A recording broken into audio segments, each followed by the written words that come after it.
I spent 4 years wearing a haircut that was quietly adding a decade to my face, and I didn't figure it out until a stranger in line at the pharmacy asked me if I was holding down the fort for my daughter. That stopped me cold. The truth is, most of us are wearing the wrong cut for our bone structure right now. And it's not because we picked badly, it's because our face changes every few years and our haircut usually doesn't keep up. Some cuts soften every one of those changes. Others sit on top of them and highlight every single one. I researched the worst style and beauty mistakes and the best fixes for women over 50, so you get real results, fast. If you haven't already, hit subscribe. I cover this every week. Part 1. The cut that's secretly aging you. Here's something most stylists won't say out loud. A blunt, one-length bob is one of the harshest cuts you can put on a face after 60, and it has nothing to do with the color of your hair or how healthy it is. It's the line. A perfectly straight, heavy line that ends at the exact same length all the way around does something specific to an older face. It draws a hard horizontal edge right at the jaw, right where the jaw has softened the most. Every bit of movement in your face gets stopped short by that line. You know the cut I mean. It's the one that looks sharp and polished on a 28-year-old with a defined jawline, and looks stern, tired, or severe on the rest of us. If you've ever taken a photo and thought, "Why do I look so serious?" and you're wearing this cut, that's not your expression. That's the haircut doing the talking. Here's the fix, and it's simpler than you think. Ask for the same length, but with a soft, invisible layer cut into the interior, not the perimeter. This is the part people get wrong when they try to fix it themselves. You don't shorten the cut or add choppy chunks. You keep the length exactly where it is on the outside, and you have your stylist cut internal layers that start about 2 inches above where the blunt line currently sits. That internal layering does one job. It breaks the straight horizontal edge into soft, uneven movement, so the hair falls in a way that curves gently instead of stopping flat. Ask specifically for point cutting along that interior line rather than a straight razor cut. Point cutting creates a feathered, irregular edge instead of another hard line, which is exactly what softens a jaw that has changed shape over the years. Most stylists can do this in 15 extra minutes on your existing cut. You don't need to grow it out. You don't need to start over. What changes is immediate, and it's not subtle. That hard stop at the jaw disappears. Instead of the eye landing on a straight line and stopping, it follows the movement of the layers up and around the face. People genuinely read this as a completely different haircut, even though you kept almost all of your length. This is the fix that gets the most "did you do something different?" comments of anything on this list, and it costs you nothing but one conversation with your stylist. Now let's talk about the cut on the opposite end of this. The one that does, correctly, everything the blunt bob does wrong. The soft, face-framing layered bob is built entirely around movement. Instead of one straight line, you get layers that start just below the cheekbone and get progressively shorter as they move toward the front, curving in toward the jaw and chin like a soft parenthesis around your face. The shortest pieces sit right at the corner of the mouth, and they're cut with enough texture that they move when you turn your head instead of swinging as one heavy sheet.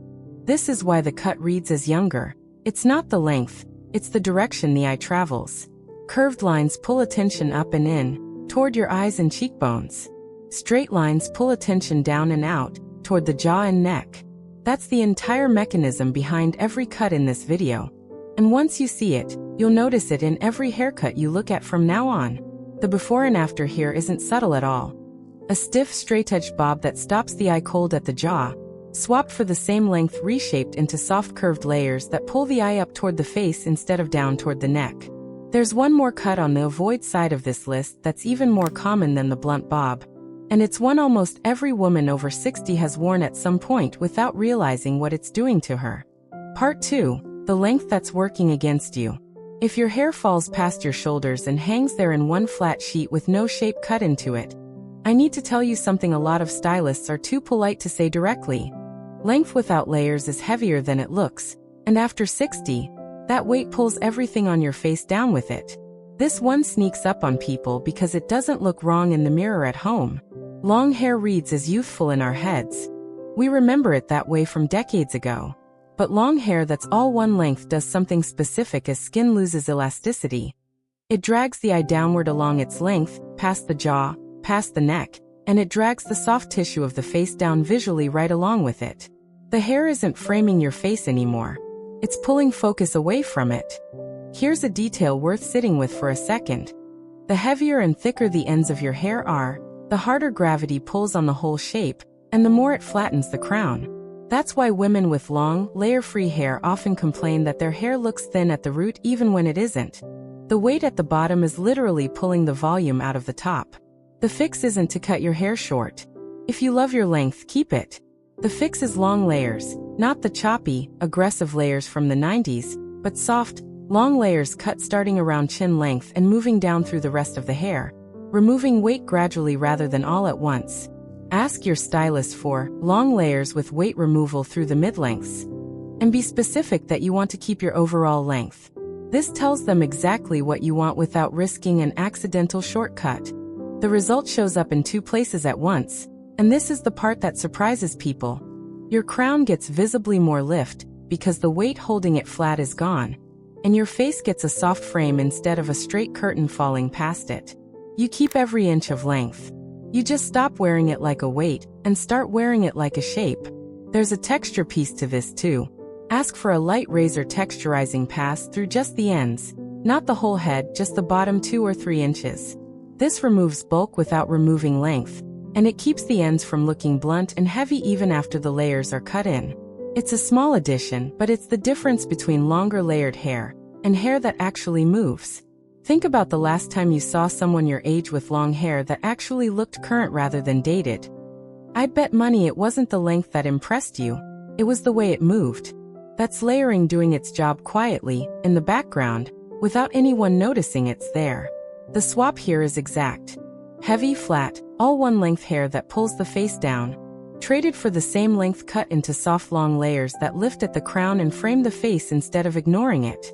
Coming up next is a cut that gets requested constantly by women trying to look younger, and it works beautifully for some faces, and does the opposite for others, depending on one detail almost nobody asks about.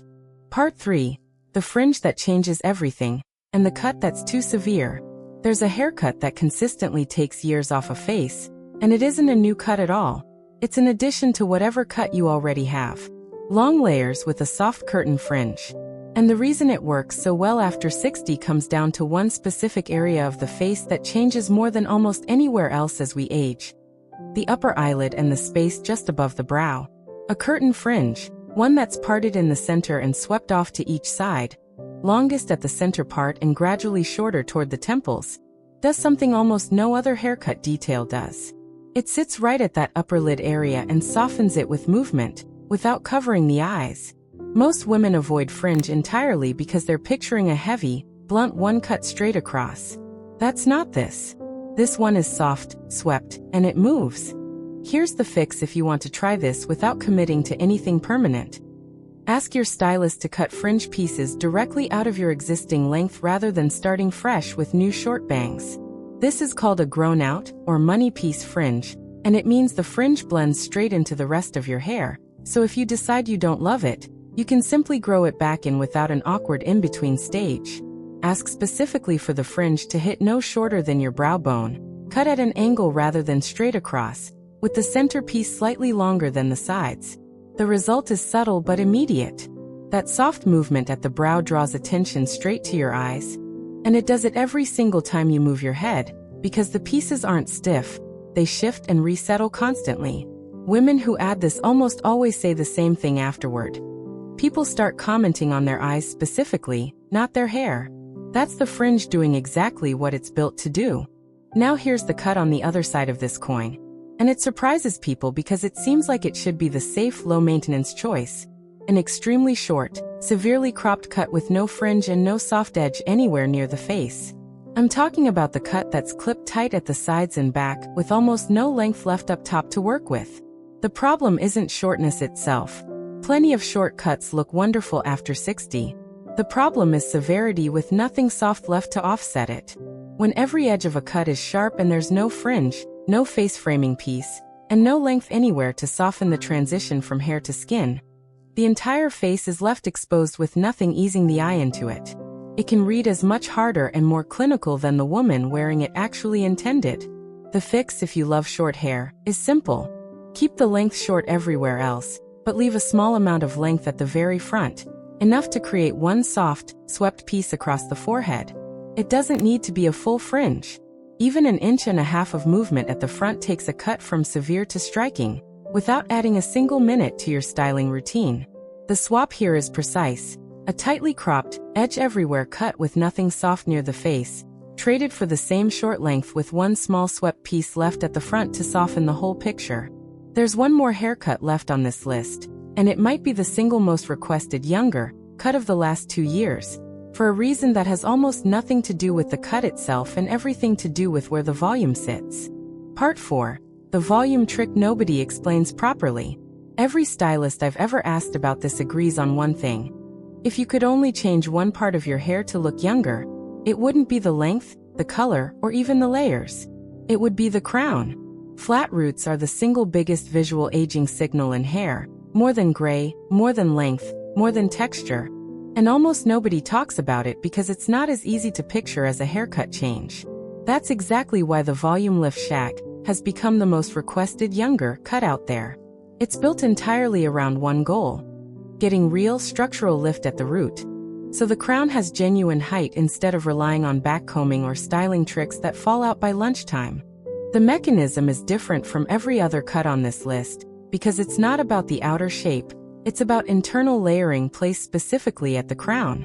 Your stylist creates short internal layers starting right at the very top of your head, cut short enough that they can't lie flat, so they naturally stand up and push the rest of the hair away from the scalp. The longer layers around them then fall over that lifted base, which is what gives the shag its signature texture, instead of just looking like short hair poking out on top. Ask for this by name. Point cut layers at the crown for root lift, with longer shag layers through the rest. Be clear that you want the shortest layers concentrated at the very top, not scattered evenly through the whole head. That concentration at the crown is what actually creates the lift, and it's the detail most people leave out when they ask for some layers, and end up disappointed with the results. What changes is something people notice before they even register your haircut specifically. They register that you look rested. Flat roots read as tired, even on a woman who slept 9 hours the night before, because visually flat hair mimics the look of hair pressed down by a pillow or a long day. Real structural lift at the crown reverses that instantly, and it does it in every photo, not just the ones where your stylist personally blew out your hair that morning. There's a small styling habit that keeps this lift working day to day. Dry your hair with your head tipped forward for the first few minutes, letting the roots dry lifted away from the scalp before you flip your head back up. This takes 30 extra seconds, and it's the difference between a shag that has volume the day you leave the salon, and one that keeps that volume every single morning after. This is the cut I'd point to if someone told me they only wanted to make one change and needed it to count. It works with short hair, medium hair, and longer hair alike, because the trick isn't the overall shape. It's that concentrated lift at the crown, which flatters literally every face shape and every hair type once it's placed correctly. The before and after on this one is the clearest of anything we've covered. Flat, pressed down roots that read as tired no matter how the rest of the hair looks, swapped for real structural lift at the crown that reads as rested and current in every single photo. Between the 3 cuts that lift and soften and the 3 habits that quietly work against you, you now have the full picture of what's actually adding or removing years in the mirror. And none of it required starting over from scratch. You now know exactly what to say in the chair. Soft interior layers instead of a blunt line. Long layers to lift a flat crown. A swept curtain fringe instead of a severe edge. And concentrated point cutting at the crown for real lift. Every one of these is a conversation with your stylist, not a total transformation. And that's exactly why they work so well. Which one of these are you wearing right now? One of the 3 that's helping you? Or one of the 3 working against you? Tell me in the comments. I read every single one. Next week I'm breaking down the exact hair colors that do the same thing these cuts do, soften and lift instead of harden and age. Like this video, subscribe to Timeless Wisdom Path, and I'll see you in the next one.